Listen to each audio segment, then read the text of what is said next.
Helping out others is something we all should do, especially in times like these. It is mutualistic, which means that both parties benefit, the person assisting and the person receiving the assistance. According to S.D. Pressman, a psychologist at UC Irvine, he says, quote, "For example, naturally occurring altruism and volunteering behavior have been related to increased life satisfaction, decreased depression, lower blood pressure, and even increased longevity." End quote. Random acts of kindness are necessary in times like these, no matter who is doing or receiving them. The coronavirus is well over 1 million cases, and we need to take action, fast. It is devastating everyone in the world, and according to Lauren Sauer, MS, the Director of Operations with the Johns Hopkins Office of Critical Event Preparedness and Response and Director of Research with the Johns Hopkins Biocontainment Unit, says, "In rare cases, COVID-19 can lead to severe respiratory problems, kidney failure, or death." End quote. The coronavirus is a vast issue.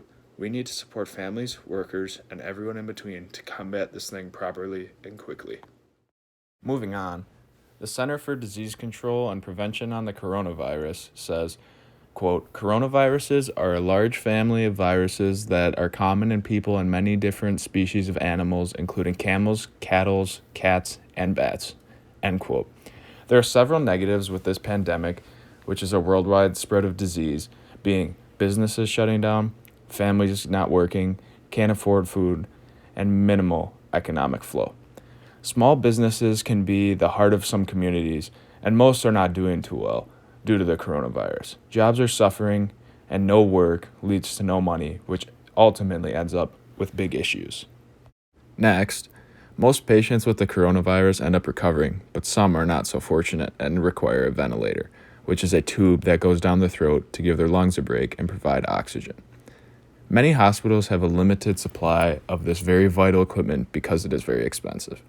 Johns Hopkins Medicine says that the mortality and death rate are rising for patients who have to be put on ventilators.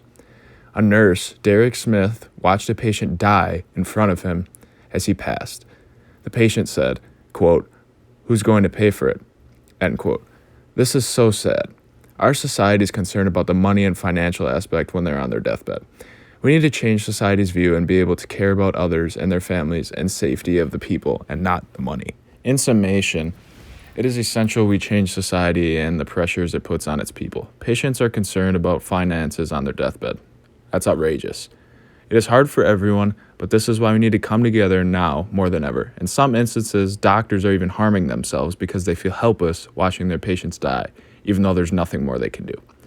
We need to bring the confidence back to the people by voicing our support and providing such support any way possible. The best way would be social media and donating as much willpower and support financially or verbally. Regardless, there's some way we can help these small businesses and people who are in distress. Now to Julia.